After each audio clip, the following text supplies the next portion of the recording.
Do you support what Hamas launched on Saturday morning? Well, this is not the right question, Louis. Really, the right It's question. an important question. No, it is not an important question because whether you support their action or not is an important question. No. It is not an important question. Hamas is a group, is a militant group. You're talking with the Palestinian representative. Our position is very well known and clear. And what is that? Do you support Hamas's actions? And then you cannot equate. This is not about support or not support. I am here to represent my people, the Palestinian people, what they are going through. I'm not here to condemn anybody. And if anybody that needs to be condemned, it's what you call the only democracy in the Middle East, that is Israel, between parentheses, that is doing what you have just reported, targeting civilians. And this has not just happened the last 48 hours.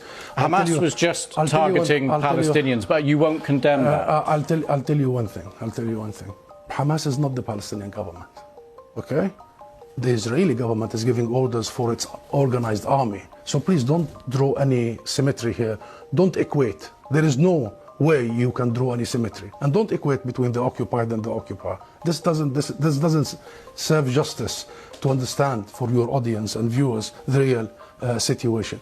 Since Israel's establishment, it has had one military doctrine.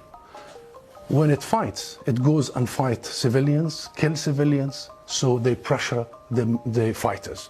Since 1948, and go back to the record, and this has been repeated in Gaza and will continue to be repeated. So the conversation is not a blame game. I am not in the business of blaming the victim here. The real conversation is how do we stop this vicious, deadly cycle?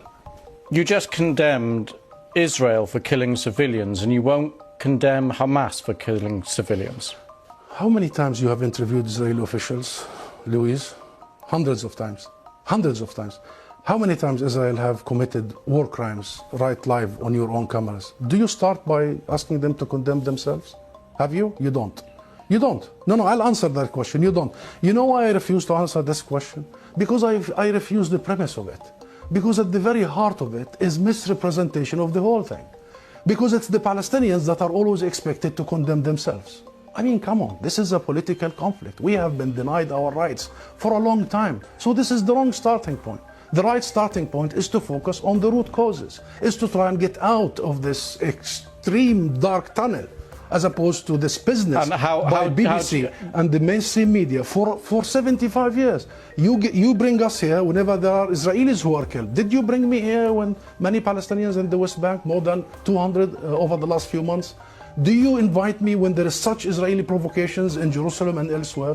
What Israelis have seen, which we started by saying tragic, the last 48 hours, the Palestinians see every day for the last 50 years. You know the situation in Gaza, you've just described it. This is the biggest open-air prison.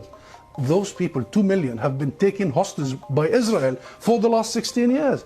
So I'm saying this just to say, Louise, perhaps this is about time we abandon this rhetoric, very dangerous, this framework, and we start giving people the real ugly truth sometimes. What is the solution in your eyes? International law, that's it. The equal application of international resolutions and law and legitimacy, as you did in Ukraine.